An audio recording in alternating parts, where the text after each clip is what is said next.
Today I just wanted to share my journey to the federal market. It's a really interesting one actually from my perspective, and it's a little bit unusual. But some of the steps I took are steps that maybe you can see as well that align to your journey. But my career started in Silicon Valley, and then I took this jaunt where it continued into the Army. When I did my 6-year stint in the Army, but after the Army it really took off in the federal government space. And so I became a government contractor, and I really started going down a whole different path than maybe I had originally lined up as a Silicon Valley IT guy. If you don't know who I am, by the way, my name is Neil McDonnell. Um, I'm the president of the GovCon Chamber of Commerce, and I want to welcome you to my daily Federal Lives sales training where I teach tips for success in the federal market. Since 2018, I've been teaching people like you that government contracting is not a secret, it's just a process. When we follow process A to Z, we're going to have predictable, repeatable results. And that's what I want from you. I want to share my journey again about becoming a government contractor, coming out of the Army as an Army Ranger, and that trajectory from there into government contracting. And so I'm just going to share my story. I have 2 different companies that I've started. I actually had multiple companies. If you don't know this, I have had five businesses. And just giving you the quick high level, one of them I stopped immediately. My 5th one, I stopped immediately so that I could actually run the GovCon Chamber of Commerce. So instead of investing in another business, I invested in the GovCon Chamber of Commerce. 2 of my businesses were not in the government contracting space and not successful. One of them was just a bad idea. I liked it. I thought it was a great idea, but just it fell flat, didn't go anywhere. Another one, which I thought was brilliant, and I think we really could have had traction, and it's where I invested a lot of my money. That one fell flat on its face when the dot-com bubble burst. And so if you remember that way back in the day, just all the dot-com companies, they were the best things ever until the day they became not the best things ever. So I have those 3 companies, but the 2 companies that I have that are successful and the ones I want to talk to you about today are government contracting businesses. And then I want to wrap up today's training with a few lessons learned that I have, the most powerful lesson learned that I have from my journey, and ones I think you should keep in mind as you continue to move forward. But when I joined the Army, this is back in the first Iraq War, my twin brother and I joined the Army. And so being a good IT guy, I quickly looked over to the person next to me who was watching the Rangers videos, and I said, hey, can I do that? And they said, sure. And they suckered me in. But the Rangers, if you don't know, are a strike force in the Army, and it's basically infantry, right? So we're boots on the ground. But the war was over pretty quickly, and I'm an entrepreneur, right? So I just started entrepreneuring my way through the Army. In a course of 6 years, I went from being a machine gunner in the Rangers to working for I Corps, which is a 3-star command unit on Fort Lewis, Washington. Basically, it's the whole Fort Lewis, Washington back in the day. To then working for the Secretary of the Army in the Pentagon. I actually worked in the Undersecretary's office, working with the Chief of Staff, Vice Chief of Staff people in the Army. But from there is where I started this journey really into government contracting. I was mentored by these 3-star generals who would be, it was right there in the hallways of the Pentagon and the E-Wing. And I would interact with them on a daily basis. So they begin to get to know you. And I was so far apart from them in rank that they just looked down as, hey, let's take care of this guy. Let's mentor him. Let's give him advice. And anytime they were in there, they were talking. And so they began to mentor me about the defense contracting world. I didn't know anything about contracting. I didn't even really know it existed. And I remember the first project I worked on that was outside of the Army while I was still in the Army, because I was able to have a part-time job doing this, is I worked on something called the Force 21, the Army After Next, which is gone. And now there's a whole nother Army After Next kind of thing. But these generals began to give me advice. And I was very fortunate because they then introduced me to a company that was run by a bunch of retired 3-star generals out of the Army. So I continued that mentorship. And what I quickly understood, and it wasn't a long time, I was only there 6 months, but I was able to understand this idea of government contracting and how lucrative it is, frankly, to be working in the government market, the federal space. And so from there, though, I was heading out. I got out of the Army and I took my first job, and I took it as a W-2 employee. And this is part of the lessons learned that I want to share with you. Is I took this job with GDIT, a large federal prime contractor. And back in the day, I was a network engineer, right? I ran networks. For those of you who are knowledgeable about this. I was a certified Novell engineer. And so I worked on the computers. I kept the computers up and running, email up and running when it just got there. But it was a W-2 job. And this is the part I want to kind of stress as I'm talking about switching it. I got a W-2 job with GDIT working for one of their customers. It was a huge customer, but the location was a tiny office. And so the GDIT folks, they didn't really care. And they just threw me in and they abandoned it. And I learned that they didn't care. I had meetings. They're like, whatever, that's, it's an easy contract. We just keep it. It's low rates. They didn't even really overly like it. It was low rates for a company like GDIT, but they had it and it was, something they had on. But I developed a really good relationship. And this first part of the lesson maybe is I developed a very good relationship with the customer. And I began to get to know the customer way better than the prime did. And as I got to know them, I understood that they had so much future planned for themselves and where they wanted to go. And so I had conversations with them over a series of coffees and lunches. And I began to ask them if they would be willing for me to start my own company and do exactly what I was doing right now for them under my own company. And the guy, to his credit, was super nice. He's like, yeah, I'd love it. We only work with you. I mean, we got the contract with GDIT, but they're never here. We never see them. We see you. As far as we're concerned, you are the one who does the work for us. And so that first lesson there, maybe you pay attention to, is I began to make sure I was having conversations with the customer slowly but surely. And then when it got to the point where I knew they trusted me, I asked, would you trust me with a contract as well? And so a problem I ran into, though, was GDIT was resistant. They were fighting it. They didn't even like the contract, but they were just fighting it because they won't let anything go. They're like, because I had asked them, hey, can I have the contract? I didn't know. I was naive. I was like, I thought they'd just give it to me. And so I was trying to get the contract from them. They wouldn't do it. But then I fell into my natural talent, which is I don't give up. And so I went back to the customer and I said, hey, not only can I help you, but I can help you move forward in all these other areas you're trying to do. Can you help me some way? Do you have any advice? Because this guy was, probably 20 years my senior at the time. He was very experienced working with vendors, et cetera. He goes, yeah, I'll talk to them. And he went in and they had whatever conversation they had. And when it came out, those two had agreed to just let me have the contract to move forward, which was fantastic, right? And so this is where I started my first company. And, it's just an IT company. Pretty much I did anything in IT, but with a focus on network engineering, just because that's what I happen to be doing. But it's also where I began to get mentored by a customer. So this was it turns out this customer I landed was just one small satellite office in Virginia of $1 billion company. And their job was to come into Virginia and try to grow their business in a whole new area than where this group was. And so these guys liked the fact that I was an entrepreneur and I could help them. And they didn't really understand IT. I did. And so as we began working together and we had confidence in each other, I talked to them about, hey, let me backfill my position. And here's another lesson for you, right? I was saying, let me backfill my position. I'm doing network engineering, keeping your servers up. I can bring somebody in to do that. And I can help you on this other contract now with your customer. And so they let me do that. I got my first hire in there and I got somebody in there. And I continued to do this as I worked with that customer to help that prime grow into the federal market. So I wasn't looking for the federal government to be my customer. I was looking for this customer to have more success, right? Despite what I did to GDIT, I really was very loyal to where I was working. And so I helped this customer grow and they took me along as we went.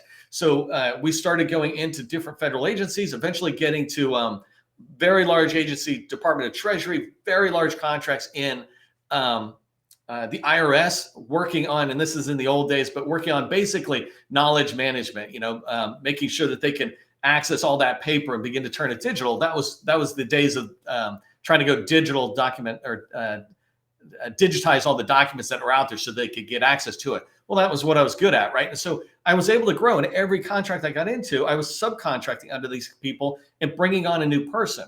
And this is a really important lesson to be paying attention to, I think, in my journey, is that I found somebody who I could work with. I call these people strategic partners. They were as interested in my growth as they were in theirs. Maybe it was a 51-49 split, on a little bit more interest in theirs. But they were very committed to my growth, and they knew I was committed to their growth.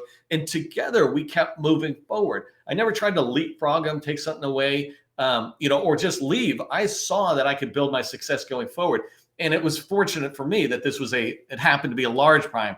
I could do the same thing with smalls. But anyway, so that was a really good experience for me on the first, how I went from coming out of the Army and then becoming a W-2 and then a 1099 and then becoming a subcontractor under that customer that I had.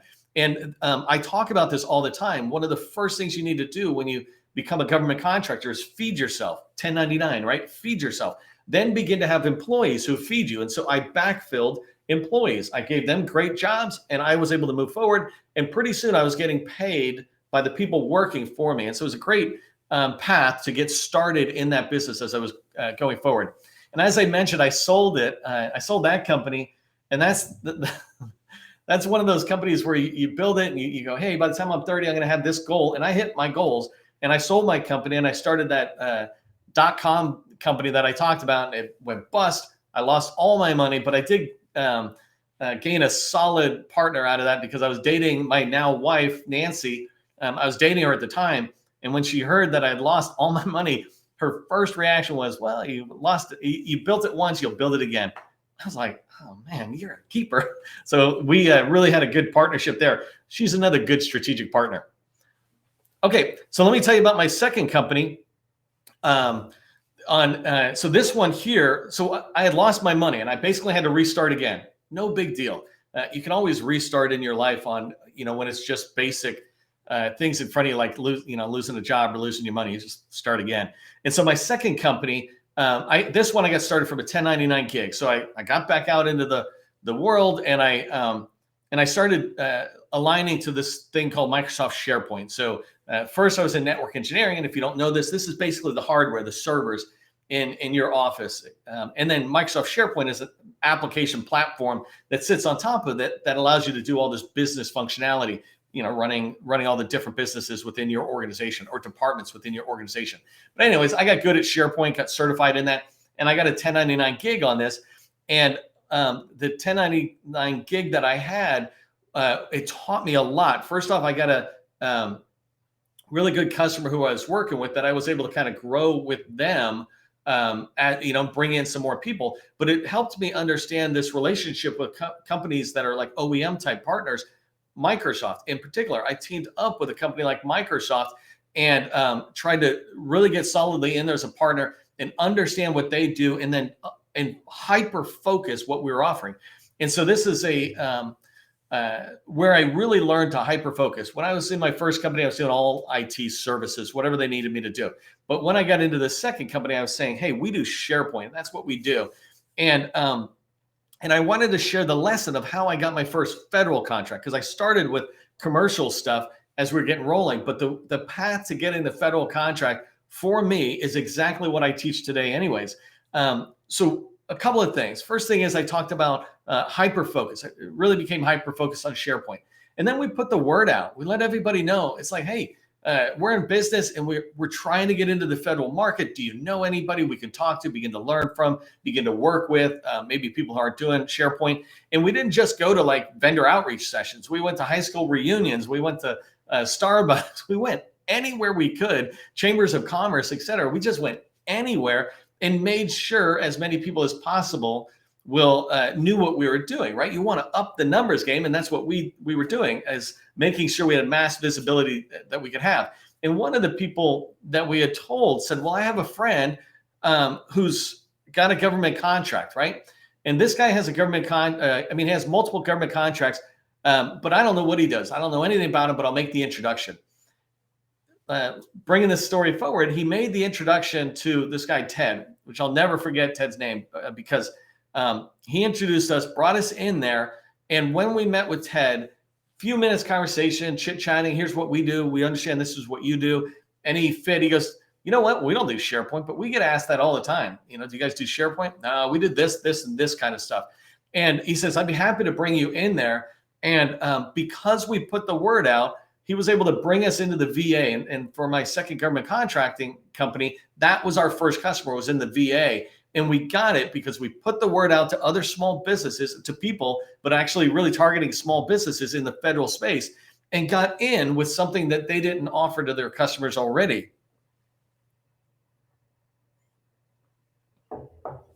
The that contract, by the way, lasted 10 more years. It just expanded, not just from there, but into us priming and doing other work like that. But we were able to get in on one small contract with one body that grew and grew, right? But it all happened because we reached out, let people know we were there and could they help us. And I'll tell you, just that pattern, or what I'm telling you, is just how I got my first contract, right? It's not about when you think about how does somebody make 10 million or 100 million, my most popular video on YouTube is how to make $10 million. And it generally is watched by people who probably aren't making $100,000. And I wish people would watch my videos where I say, here's how I made my first 100,000 in government contracting, because getting started is some of the hardest things. And once people know and like you, it's easier for you to get contracts. But in the beginning, it's harder. And so the lesson learned on this second company is that I did reach out to these people. To people everywhere that I knew or didn't know. I followed this 3-foot rule. If you were within 3 feet of me, I'm telling you what I do. And I'm just chatting. So that thing was fantastic. And by the way, when we came in, it helped that small business, Ted's business, because he got a piece off the top working with us. And there was some areas where he was able to get more contracts because the customer liked what they were doing, since they were the prime and we were the sub in that early days. And so it was a really good win-win for everybody. So just as I go through this journey, I just want to share a couple of major lessons learned that came out of me starting 2 businesses after the Army, me starting 2 government contracting businesses, and how I moved forward on them. So in no particular order, right? One of the most important lessons learned was being focused. It made it easy for people to understand how you could help them. In the first company, I was focused. I just didn't realize it, but I was in IT services, focused on LAN and WAN, so the server side of the business. It's the local area network and the wide area network, but that was my expertise. I had actually done some of that in the Army, and when I came out, I was able to communicate that. And so that first customer I had, that's where they saw me being able to fit. They saw that, hey, you handle the whole server side. What we're trying to do is to roll out this big software application to the IRS, and we don't know anything about the server side. We just know how to use the software once it's installed. Can you take the side of the business that's standing this all up, buying all the hardware, et cetera? And it was a big deal back in the day. Now you have the cloud. You just turn it on. You're off to the running. But back in the day, you really had to build many servers, like 10, 20 servers at a time for different systems you were building. And so, but it was really easy for that customer of mine, and then eventually prime contractor of mine, to understand where we fit into their bigger picture. And it's the same thing when we started the second company, and we were saying we do SharePoint, right? So focus really helps. It makes it easy for people to help you. And it certainly helped me as I was growing. The second thing is, and I've talked about this several times, is tell everyone what you do and what you want to do. So I already told you the story about how in our second company, we just made sure everybody knew we did SharePoint. And if you knew anybody we could talk to about that, we'd be really appreciative. But it's also an important lesson to remember right now. I'm working with a couple different customers, and they're redefining their capabilities, their core competencies, so they're making them tighter and clearer. And they have all these relationships with buyers, teammates, et cetera. And what we're advising them is go on this reintroduction journey.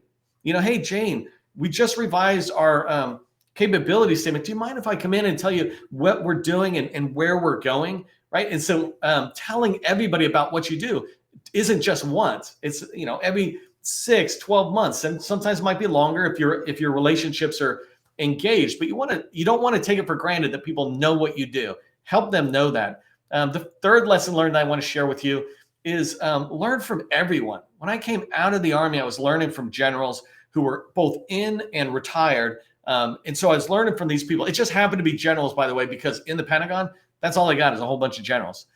When I was a Ranger, you never met anybody even remotely that high.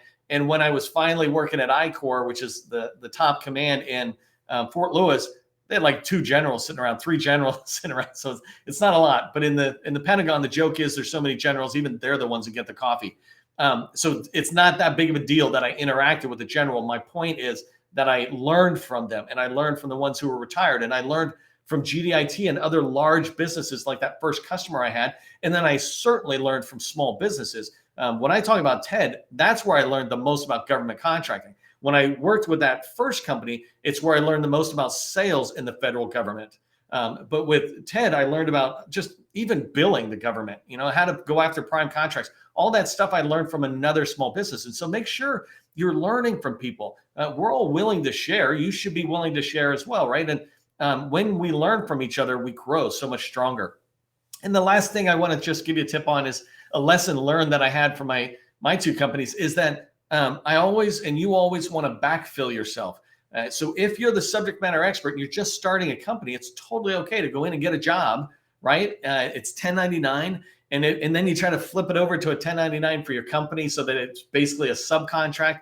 And then eventually you're moving out of that role and you're backfilling and you're going to the next role. But nobody sells as well as you do. You're the best salesperson for your company. And so do two things, right? Don't get too comfortable just staying in a position and thinking you're building a business when you're subcontracting or working under another company. Make sure you got a plan to get out of that role and get somebody else in it, even if you're jumping to another role and another role, so you can keep providing value to that teammate or to the to the buyer.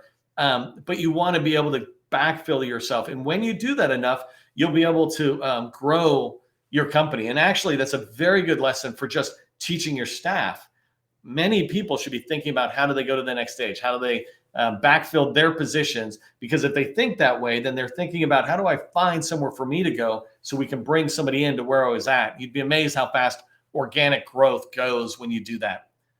So anyways, just a quick journey from my perspective for you. I hope it helps you in some way. It was a really interesting journey for me. And I'm just telling you briefly the journey. If you ever want to come back and hear more, there's just so many stories, good things and challenging things that I went along over the last 20 plus years on the journey into being a government contractor. And I really want to see you have success in there. So I'm hoping some of what I shared today is helpful to you. If it is, actually say thanks in the chat. Just let me know you appreciated me sharing more of a journey type story rather than just pure how to do something out there. And one thing to remember, because it's a nice day on a Friday and weekends are really important, remember government contracting is not a secret. It's just a process. Part of the process is taking a break on the weekends. I'll see you next time in the training.